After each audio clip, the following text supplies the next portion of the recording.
So, welcome back to Third Age Reforged and to another battle replay, and we make a return to the old version of the game today in a sign of the times. Another battle that was sent to me by Colonel Speaks 46 over here. This is Austin Athel, of course, the Elven Ruins map that we have seen before. This is going to be a 3v2 siege as well. Obviously, with every battle that passes, the likelihood of seeing this older version of the game does diminish, or at least that is the great hope, as much as I am grateful to these players for sending me a replay that will allow me to keep my schedule rumbling along. It is the hope, of course, that at some point in the not too distant future, the next version of the game will be fully ready and everyone will be playing on the same version, and things can start to flow along again as they were. But for the time being, we are sort of dipping between various different versions of the test build and the old publicly available version of the game as well. Still, two Imladris armies defending the ruins of old, and they're going to be facing off against three attacking armies today. So without further ado, let's get right along with the attacking forces, starting off with Smeagol Has a Beard, who's playing as Angmar here. Angmar, of course, in this version of the game and in the next one, pretty much the ideal attacking army to have, because they're very simplistic in what they offer. You know what to expect from Angmar. They're going to move forward with a lot of strength, whether that be through numbers, whether that be through higher defensive values. They are, of course, a very effective attacking force. Angmar Marauders here are a numerous unit of orcs, so it allows them to pad out their numbers a little bit in the way that orcish factions often do. Trudging along through the snow here, which is probably quite commonplace for the forces of Angmar. They're going to struggle quality-wise against Imladris, of course, but it's going to be other Angmar units that are going to be the problem. A ram out in front, there's no need for siege weaponry here, though, of course, there's no walls and no gates for them to smash their way through. The Witch Ram Scourge Raiders, of course, in the next version of the game are mounted axe throwers, which is a pretty big difference. So again, this may very well be the last time that we see the footbound variant of them. Unupgraded in terms of their armour as they are, Imladris' archers will be looking to target them down, because the Scourge Raiders are one way in which Angmar can do quite a lot of damage to Imladris pretty quickly. And of course the Elves, with their lower numbers, cannot afford for that to happen at all. Just in behind, we have got a couple of units of Gundabad Guard. Reasonably resilient, of course. The Spear Malice will make them struggle to deal damage, especially against the high level of defence that the Elves bring to the table, but it does give them that hard centre, which will be necessary, of course, and Angmar will win this through numbers and swamping tactics more so than individual quality. The Guardians of Kharndoom will do a little bit better in this regard, because they won't have the Spear Malice to worry about, but they are still subject to the same sort of quality differential as the rest of the regular Angmar troops, though the very high-end Angmarim units will be able to go blow for blow. The Witch Ram Blackguard here, very strong unit of sword and board bodyguard infantry, and that will not be changing in the next version of the game either. Blackwatch Legion, of course, mass pushing is effective against the Elves because of their lower numbers and lower mass overall. The Blackwatch Legion could be just the sort of thing to punch a hole, but as is always the case, the Witches are going to be the main thing which Imladris are going to need to deal with, because one good volley from the Witches against a smaller army like the Elves, and it puts you in a real predicament that you're probably not going to be able to get out of if you are the defenders. The Witches are not quite as devastating in the next version of the game. They're still absolute destroyers of worlds, but the thickness of their projectile has been diminished a little bit. But this, of course, this version of the game is still at their all-powerful, all-conquering best. Down here, meanwhile, another attacking force. This one, Rhudaur, played by Ricky Beagle. Rhudaur marching in step with Angmar. They, of course, offset one another very well. Rhudaur lack the defensive attributes that Angmar have, but they do have access to more savage attacking tools, particularly with their throwing projectiles, that makes them an ideal supporting force. Though stuff like the Dunman Spearmen will get absolutely ripped asunder in melee by the Elves, again, much like the Angmar Marauders. They're just there for numbers, really. Rhudaur Marksmen, very much downhill, and I think the Elves are already in range of them, so Ricky is going to have to start moving pretty quickly. Stakes, though, so if Imladris do have cavalry, going to have to be careful of those. Rhudaur Clansmen do have a good shield value, so that's something that can mitigate the effectiveness a little bit of the Elven archers that are going to be standing off against them. Coldfell Maidens are a force which can also be used to try and counteract enemy cavalry, javelin cavalry, and they do have a slight anti-cavalry bonus in melee due to their short spears as well. But they are pretty fragile, as we have seen in the past. Their chainmail is not really thick enough to be able to deal with high pressure, and of course Imladris can certainly put them under that.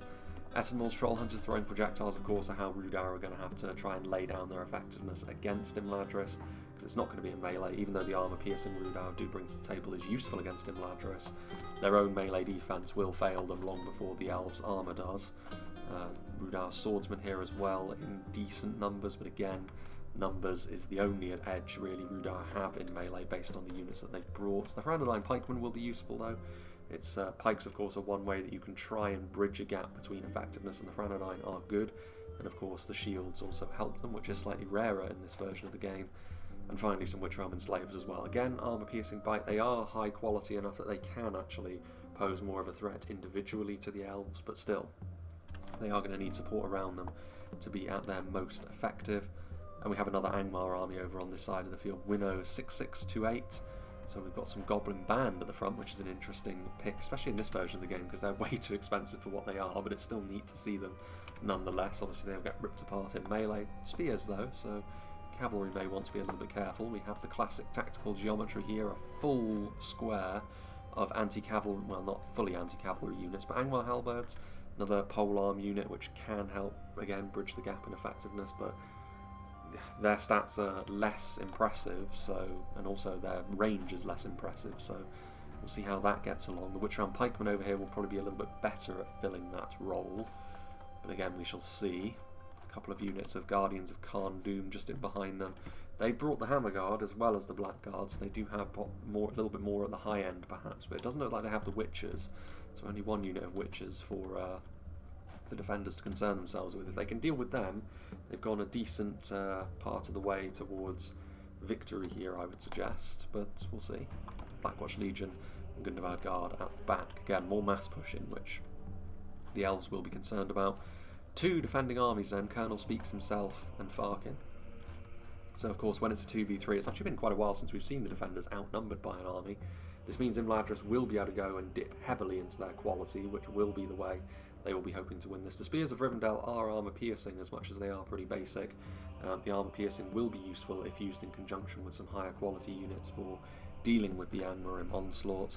The Swords of Rivendell with the armor upgrade, I mean, they do have far more finesse than the attackers today. Particularly effective against Rhudaur, I would suggest, but also the basics of Angmar. They may not be heavy duty enough to survive long term against the Angmar if Angmar really do attack quickly and with force. Noritano Cavalry is an interesting choice, of course. In this older version of the game, cavalry, especially very basic units of cavalry like this, I'm not the biggest fan of, especially when you consider Coldfell Maidens and the amount of anti-cavalry and melee, especially Angmar, seem to have brought. I don't know how effective this is going to be, but again, it's neat to see these units which maybe don't see the light of day too much. The God Helima here, obviously ranged prowess is something which Imladris don't have quite so much of as the rest of the Elves, but that still puts them ahead of pretty much every other faction in the game when it comes to their archery. And obviously Silverthorn projectiles as well, going to make life much more awkward for the attackers when marching up the hill. So this is a classic settlement on a relatively tall hill in the middle of the map. Gwaithly Arthand, one of the most stalwart units in the game in terms of their ability to last an extremely long period of time in melee. Unlike most of the other high tier Imladris units, they don't do damage particularly quickly, but that's not the point of them. They need to be the hard centre to the Imladris defensive effort, and when you have a unit like the Gwaithly Myrdain over here, which this may be the last time we see them in their single weapon configuration, of course in the next version of the game they are a dual wielding unit, but here big armor piercing damage, again going to be very, very useful. Two units of them, in fact, one upgraded, one not. Eldrunway Swordmasters don't have armor piercing, but they do have extremely high base stats, and that level of damage is something which the attackers can't match either, so it was always going to be obvious that it was going to be quality versus quantity en masse here. Imladris Sentries, very good defensive pikes as well, the strongest unit of pikes individually we've seen on the field, and obviously if they can block up choke points, then it's going to be a real problem for the attackers in terms of trying to advance through them if Imladris back them up appropriately. Swords of Rivendell and Spears of Rivendell here as well. Cheaper options for the Elves and setting up their initial defences here. A couple more units of Swords of Rivendell. More pikes as well, so more of the quality here in the middle as you would expect, then that can be distributed as necessary. And then over here, Farkin's force at the back, he does have the Gwaithly Rhudaur. Again, very, very dangerous unit of cavalry, could be really useful for trying to assassinate something like the Witches. They do need to be a little bit careful of all of the anti-cavalry. and of course at being hunted by the Coldfell Maidens, though if they charge into the Coldfell Maidens, it'll be an easy win for the Imladris Knights, so we'll see how that goes. Upgraded God Halim, Elder Enway Archers, Norotino Warriors, a full firing line here, a huge amount of archers already going after Rhudaur, who have an extreme terrain disadvantage, so Farkin hoping to do a huge amount of damage to them right off the bat, and that is a lot of archers shooting at them right away, so we may as well remain here to open the battle up. We'll see how quickly Rhudaur react, we'll see what the attackers deign to do here, but could be a good start here for the defenders. A little bit aggressive, perhaps not a huge amount of cover for these archers, so as soon as Rhudaur get close they will need to retreat, but let's see how much damage Imladris can do when they invest this amount into their archers against a faction which isn't necessarily well set up for dealing with projectiles at the best of times. So without further ado, let's get this show on the road. When you look down here, you can really see how sheer this hill that Rhudaur are going to have to try and climb up really is, but it's not going to be the initial archers by the looks of things that the Elven arrows are going to be heading into first. Don't know really what the best target would be. I mean, I suppose it would have to be the Etenwall's Troll Hunters, purely because of their ability to deal damage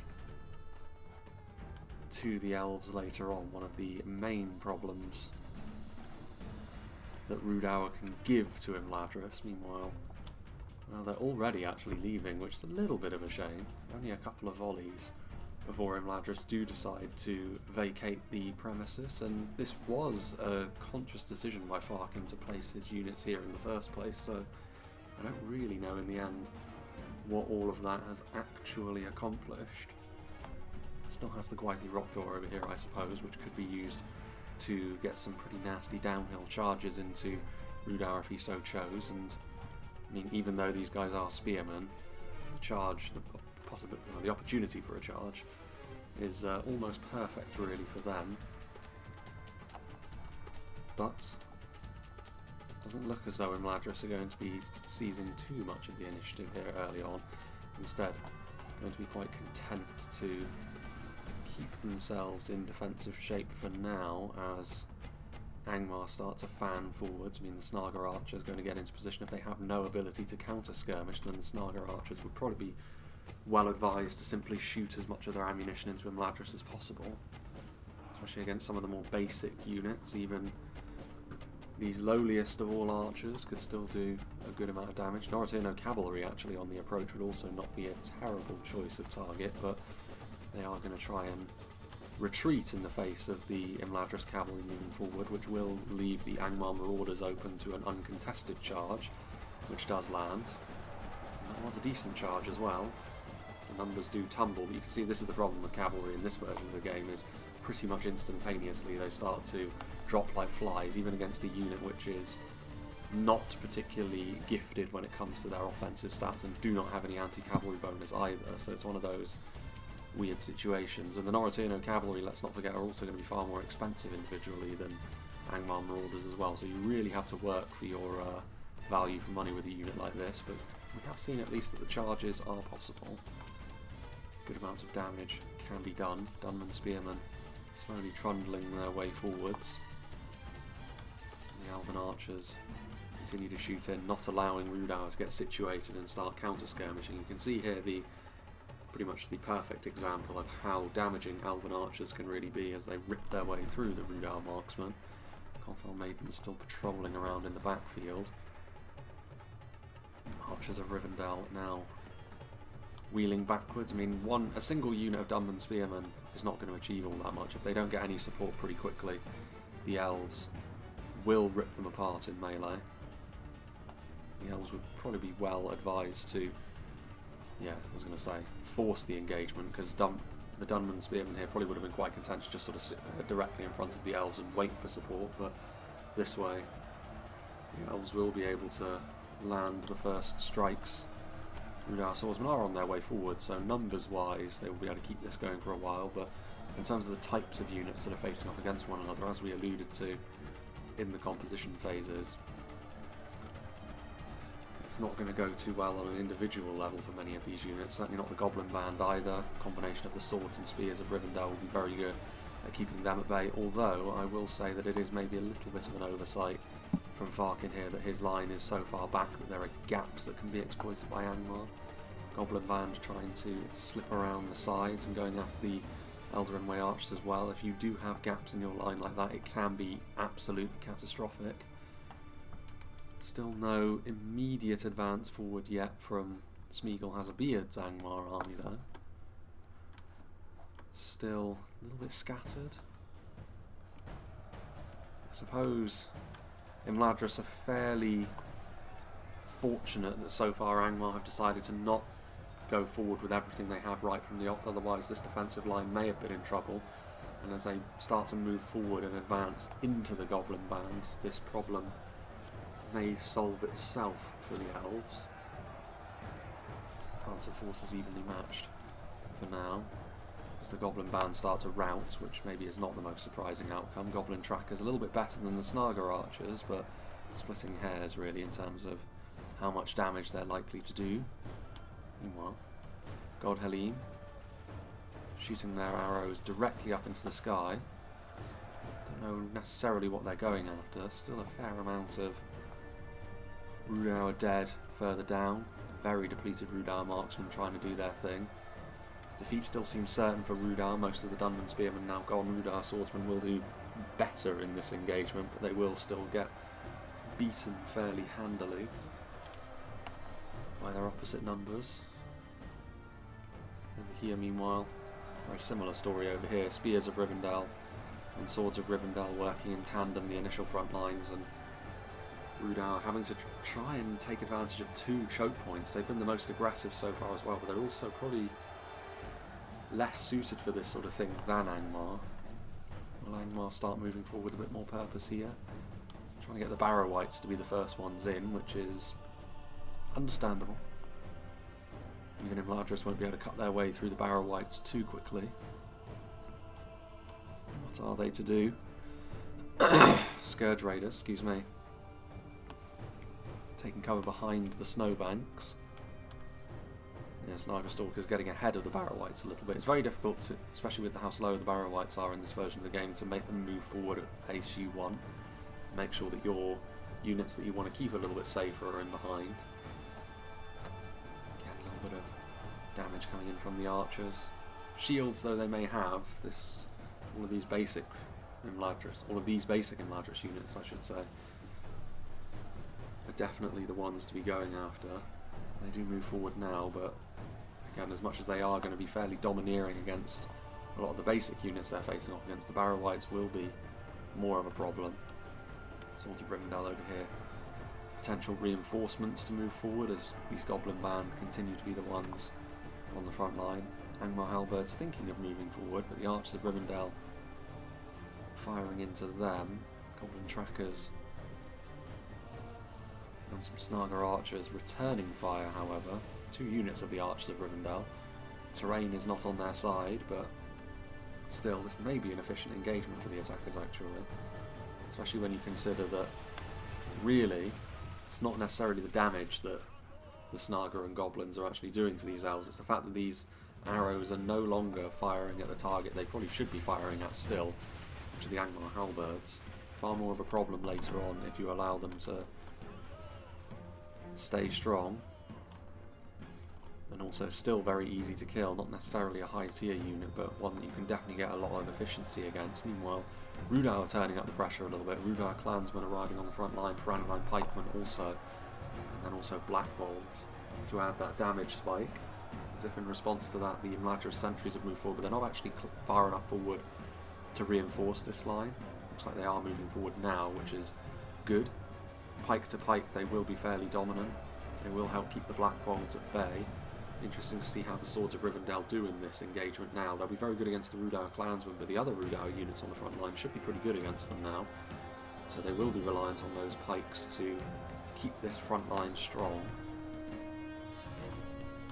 And here, this attack did fall away completely. The Goblin band have routed and come back twice now by the looks of it.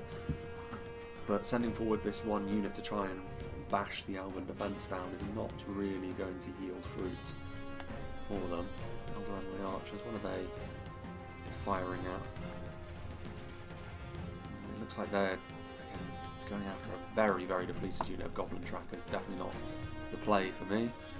it's all well and good sort of taking away most of their effectiveness by taking away a lot of DPS, but I don't know.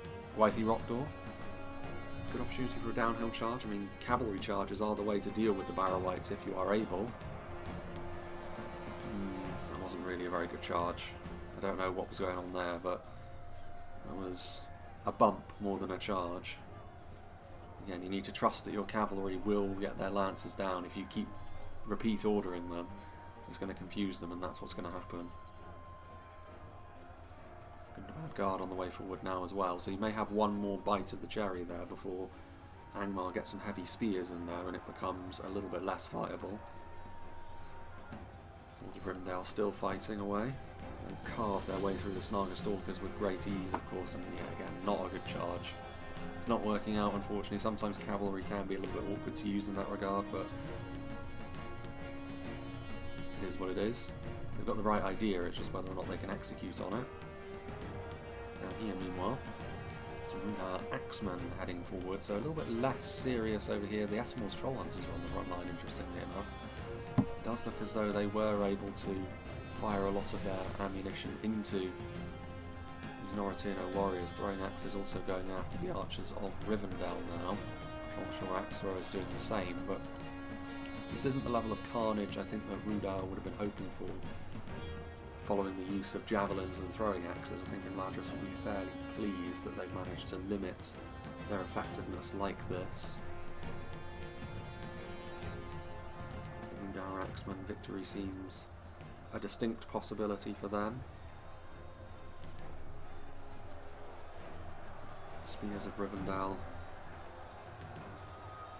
also doing what they can to hold them back. I mean, armour piercing is all well and good, but against the rank and file of Imladris, not particularly useful, and of course the melee defense situation is not particularly good for them.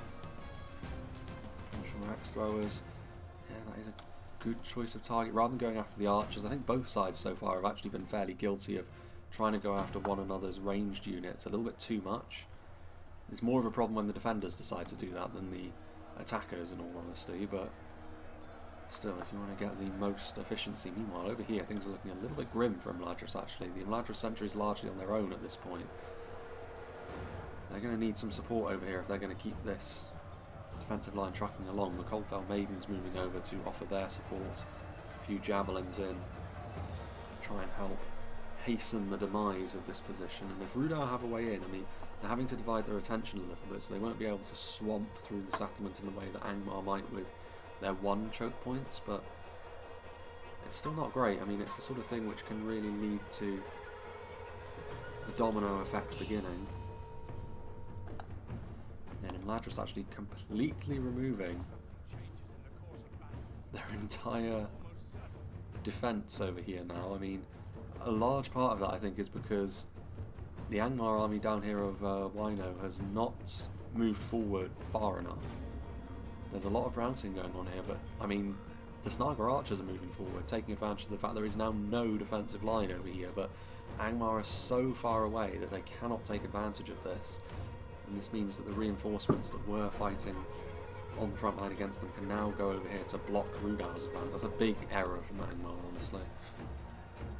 You need to be able to take advantage of that. You need to keep the pressure on, because even if Angmar were to be unsuccessful in their push, it would have meant that Rhudaur probably would have got through here eventually, and then Rhudaur could have returned the favour by hitting that Imladris defence in the rear. As it is, not working together, not working in tandem, that is the common cause behind most attacking armies' demise in the long run. We shall see if Imladris is successful, but that may be the genesis of their victory if they indeed do go on to win this.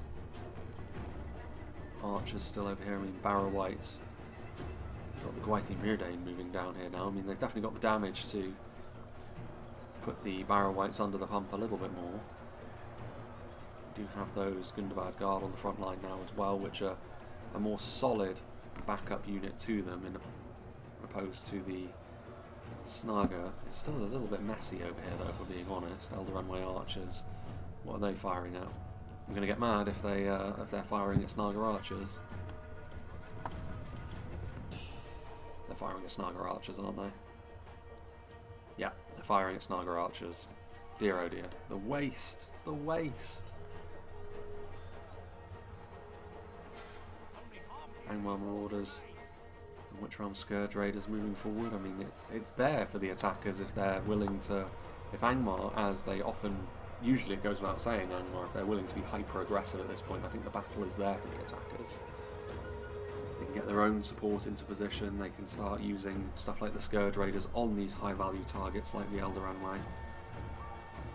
It's the sort of thing I don't think Imladris would recover from, but as long as Angmar continue to take the softly, slowly approach,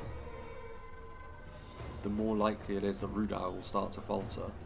They don't have the same staying power, and Rhudaur so far have been the ones I've liked the approach of the most, and that's in spite of the fact they've had 2 choke points to deal with instead of just the 1, and have been on the receiving end of probably the best of the Elven skirmish fire. Rhudaur giving as good as they get though.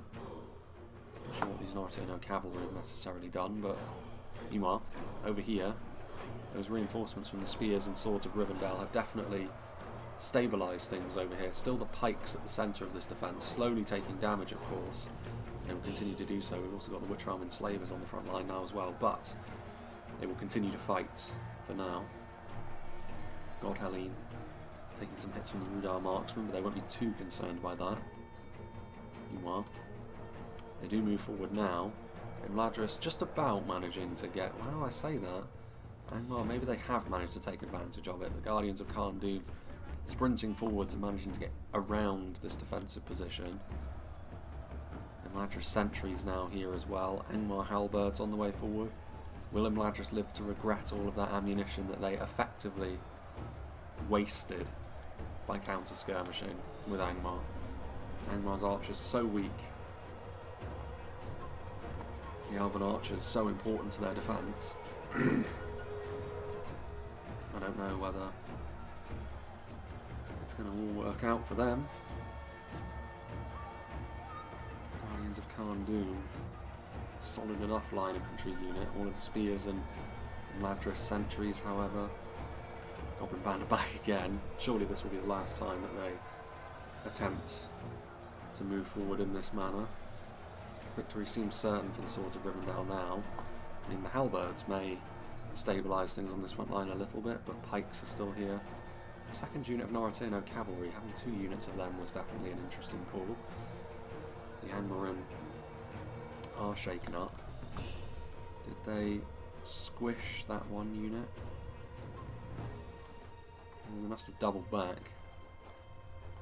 Hammer and Anvil strikes now forthcoming again. I've really not been a fan of how the Elves have used their archers in this one. That is not going to be particular. I mean, based on how big the blob is, you may get a fair few hits, but ballooning your shots high and wide like that, even if you're panicking in the... Well, with the reality that Angmar are moving forward with a little bit more gusto now, you'd be far better off simply moving your units to be just here. It's not that far. And then you'd be able to shoot directly into their backs and you'd be doing far more effective damage. Eldoran Way archers now in melee along with the Swordmasters and the Gwythi Myrdain. Barrow Wights still fairly healthy, you'd have to say. Gwythi Arthand as well. Plenty of high quality units still here. It's not the most organised of defences, but it is sufficing for the time being. Scourge Raiders must have used their ammunition, I suppose, if they're being committed to melee like this.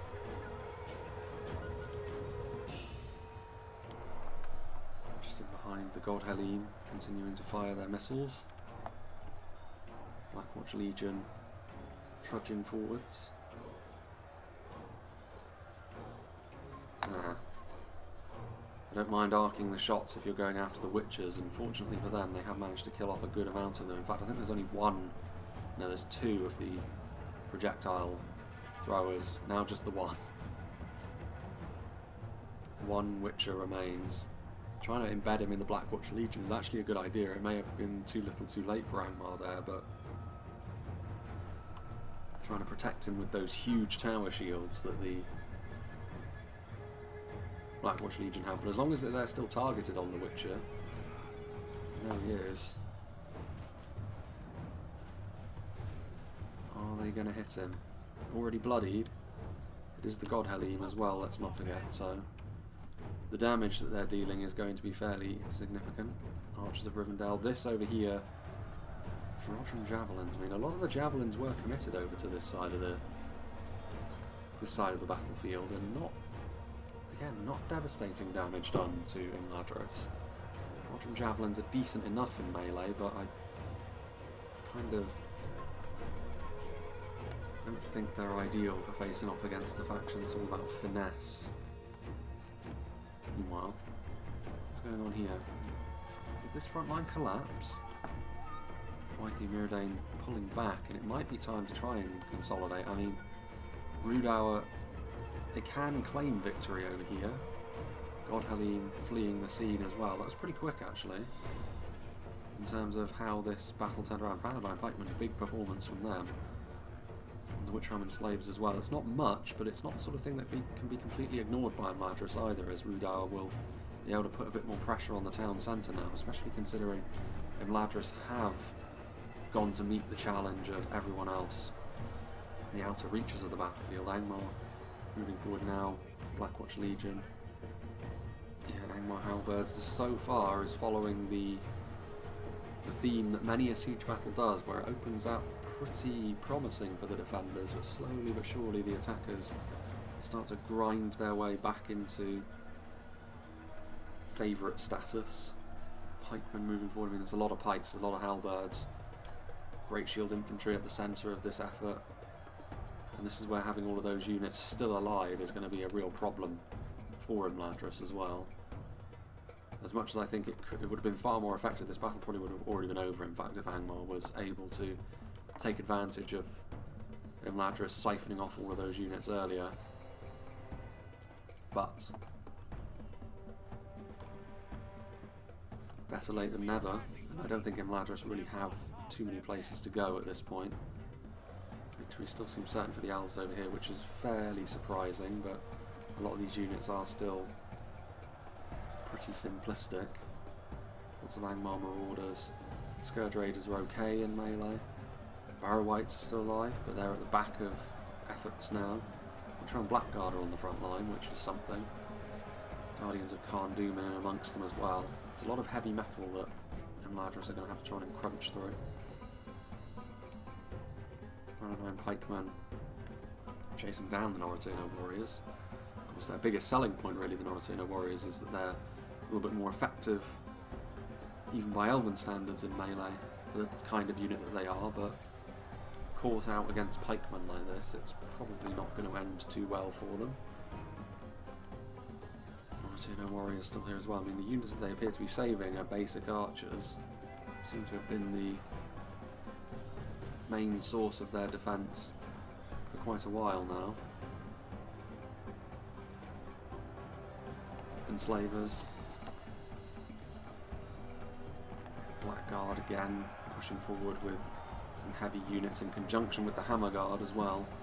Both bodyguard tier units. A unit of Elder Enway archers, usually a pretty worthy opponent for most things, but two of Angmar's bodyguard units.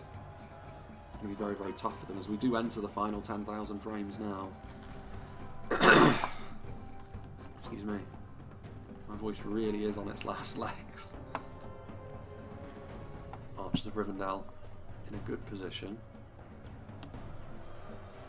And again, they're firing in to the front of what is mostly shielded units.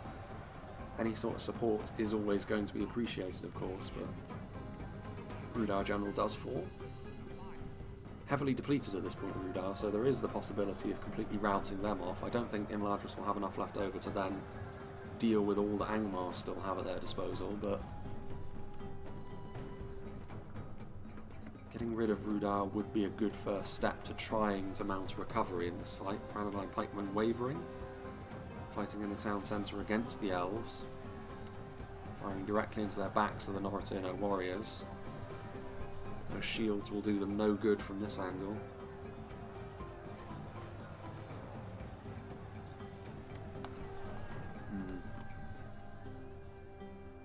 Then over here,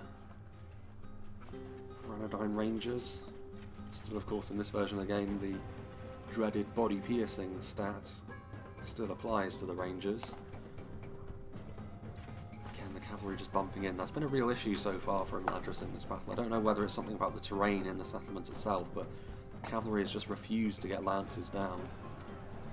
I don't think that's the be-all and end-all. I don't think that's why the attackers currently have the wind in their sails, but earlier on, good opportunity to charge into the Barrow-wights with their knights, and they just refused to cooperate, the cavalry. Frustrating when that happens, but it's always a possibility. Not quite the same level of potluck as artillery can be, but it's something you always have to consider. Archers of Rivendell adding themselves to the front line.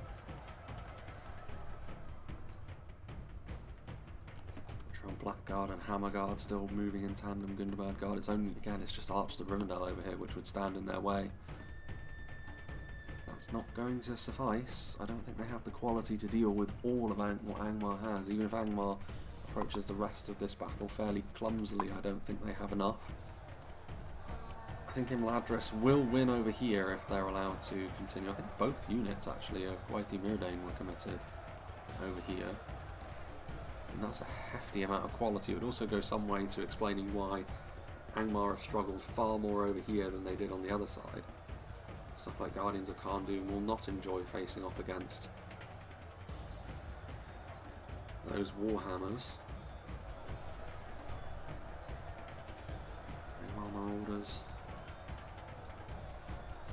and Snaga sending forward everything they have left. There goes an Elven General in that very engagement.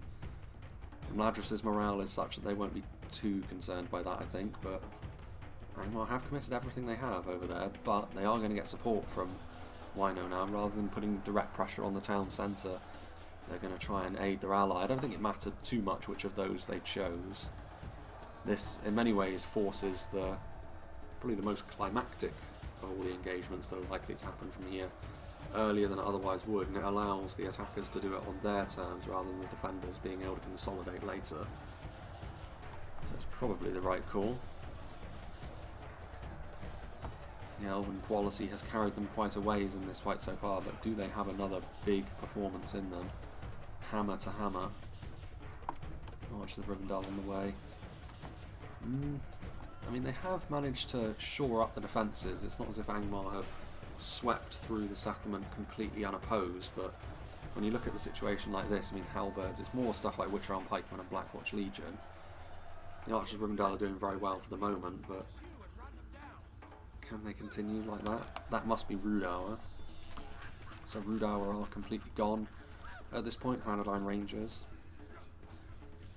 The Gwaithir Rhudaur still alive, and even though there's only 6 of them, morale shocks could be one of the best tools the elves can use at this point to try and rapidly bring the battle back into some form of parity, although the problem with doing that over here is there's still so many pikes in Wino's army that you probably have like one charge in you before ultimately your cavalry gets skewered. Might be enough to cause a rout. Another of my Swordmasters on the way down here now as well, in answer to the bodyguard units that Angmar have committed over here. My Swordmasters still are, of course, a very, very strong unit. Lack of a second hit point may be a little bit of a problem, but Norotino warriors, at this point where Angmar did have or were spreading their wings throughout the map, gaining a lot of territory, now they've sort of retreated back into being 2 pretty scary but very contained blobs. Not the most Norotino warriors, but any sort of range support at this point will be greatly appreciated by the elves fighting in melee, I'm sure. So much of this is Snaga Archers and Angmar Marauders as well, let's not forget. I mean, it's all well and good focusing on Wino's bodyguard units, but the rest is really not all that impressive. There's still a fair number of Barrow-wights over here, but they will just be there taking punishment. The damage is going to have to be done by the Hammerguard and Blackguard, which are on Pikemen.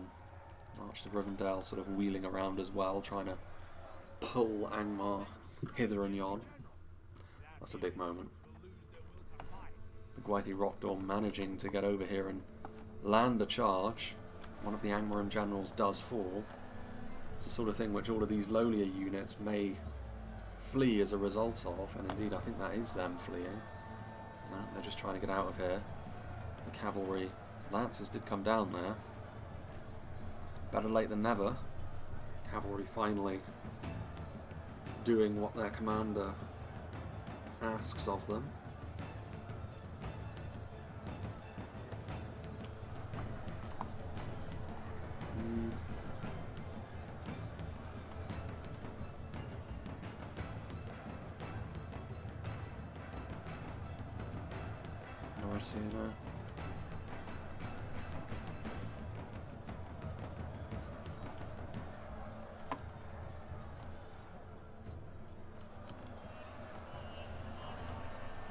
And the Rhudaur. Again, see, the Lancers came down even though it was a more limited charge, although the second Imladris general does also fall. So Imladris now completely generalless. Although I think that may be the case for the attackers soon enough as well. I mean, there's the only remaining general alive on the field now, and he's in very close proximity to a lot of Gwaithir Myrdain, so I can't imagine this is going to... I can't imagine he's going to stay alive too much longer. As the cavalry bumbles its way forward, and didn't get the charge off that time, although it is enough to rout 17 Gundabad Guard, and those are the margins by which the elves could yet have their victory here. This is a real problem though, I keep mentioning late game pikes are always going to be a real force, and Angmar have got quite a few late game pikes where the elves don't. And Witch Round pikemen are a pretty good example as well. Pretty tough nuts to crack.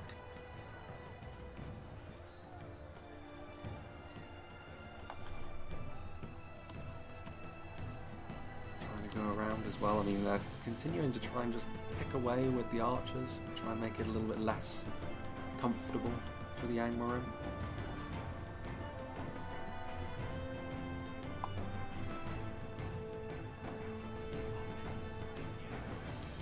And there goes the final general on the field. Again, this was always going to be more of a factor for the attackers, and yeah, the elves are going to be victorious down here.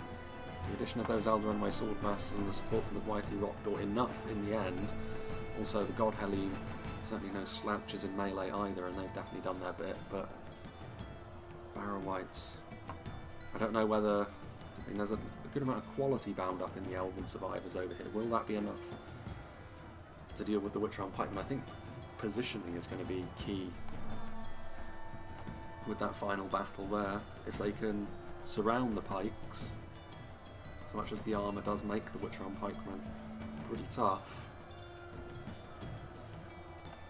ultimately pike stats are still pretty low.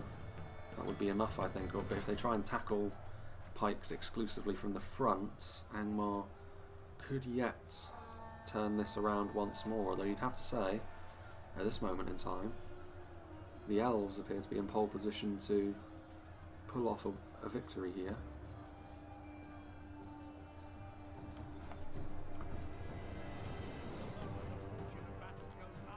Announcer seems to concur.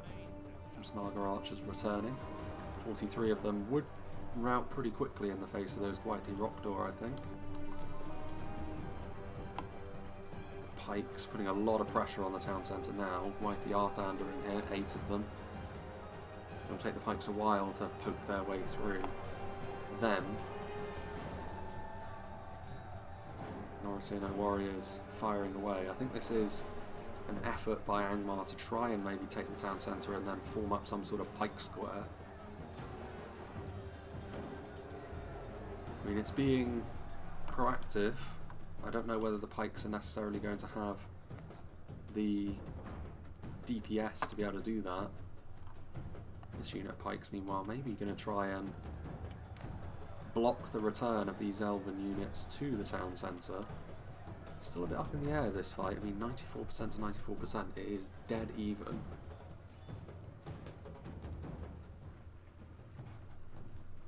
Two Barrow Whites remain.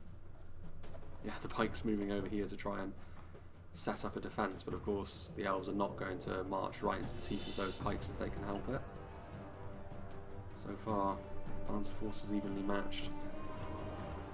And as much as I was fairly critical of the elves' use of archers early on, the fact they still have some range support here late on is absolutely vital. Each kill that the Norrisino warriors land on these Witch-Round pikemen and even these archers of Rivendell, I mean, these are the margins. A unit of 12 and a unit of 7 able to have a very significant impact here late on.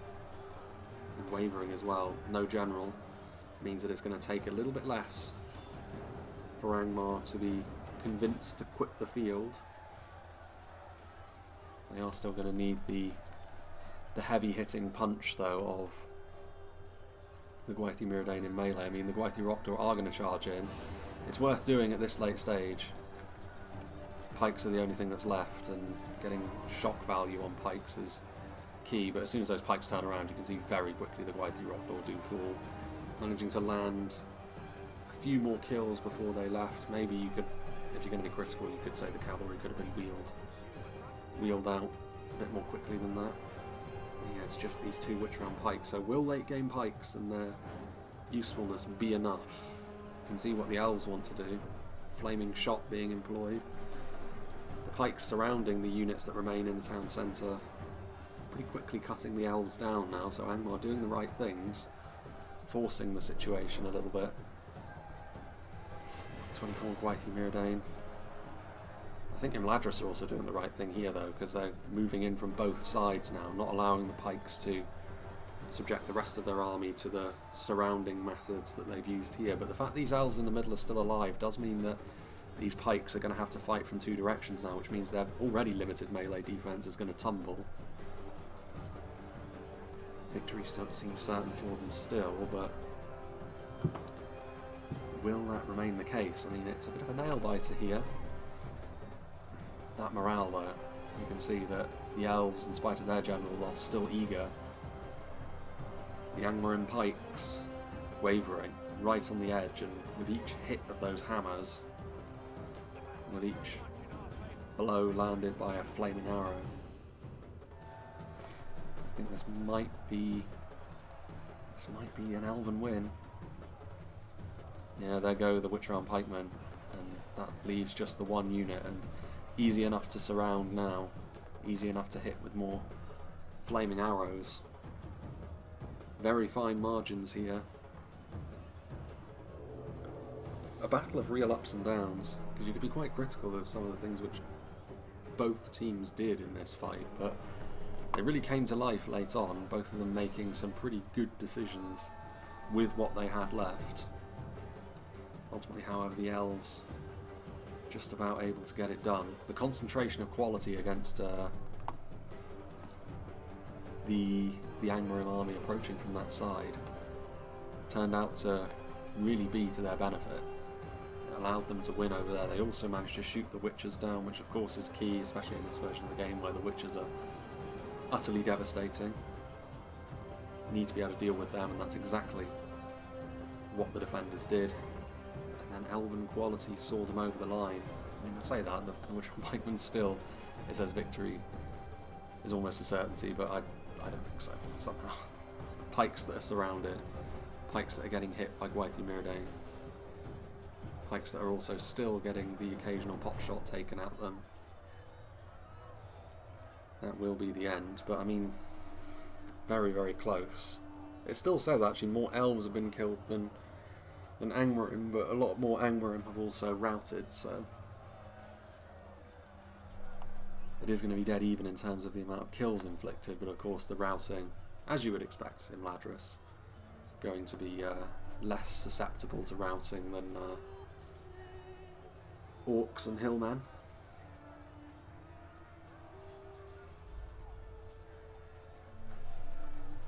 Still behind archers of Rivendell as well.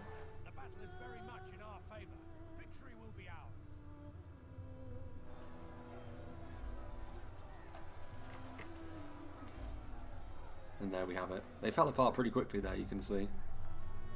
As soon as they got in and amongst the pike formation, ripping them asunder with those elven curved blades and hammers. And there we have it.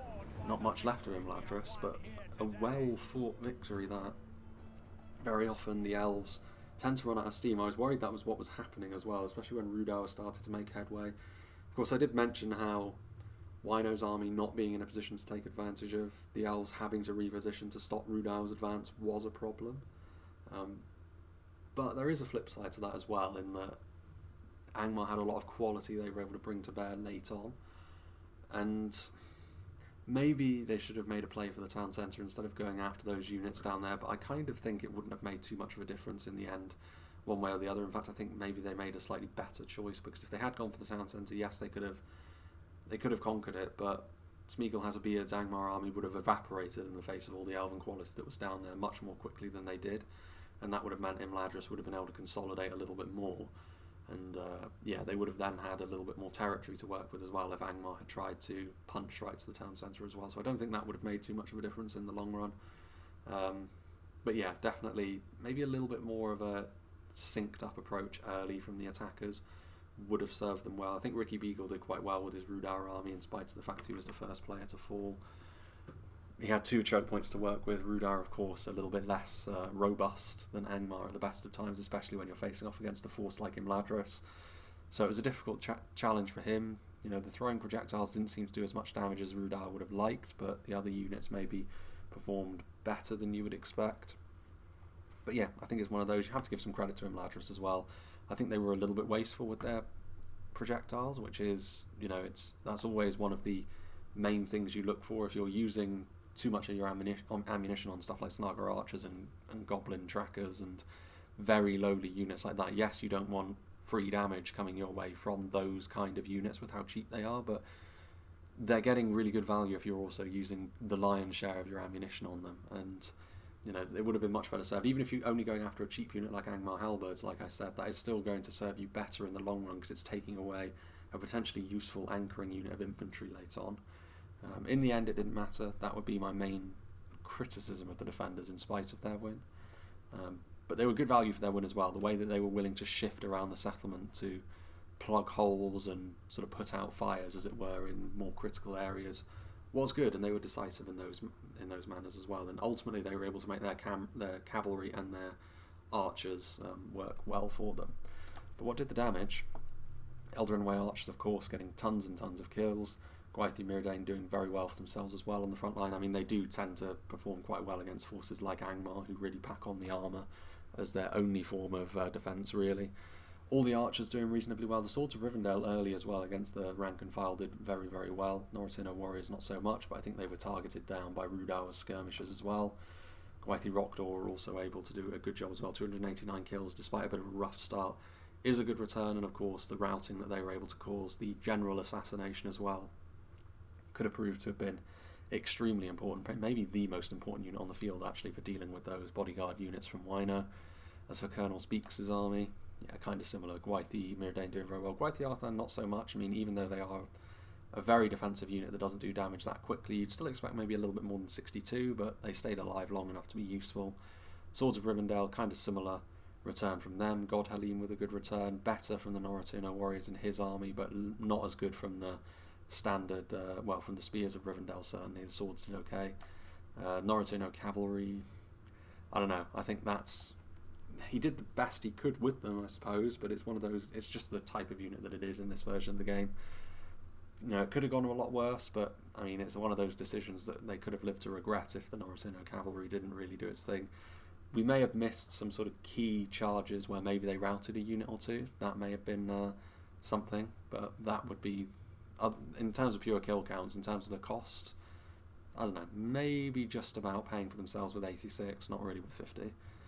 Eldarin Way Swordmasters doing quite well, and Eldarin Way Archers once again 355. So unsurprisingly, the archers, the bodyguard units, and actually just generally the infantry, only a few units underperforming, but you can tell which units the attackers were focusing down because they didn't do too well.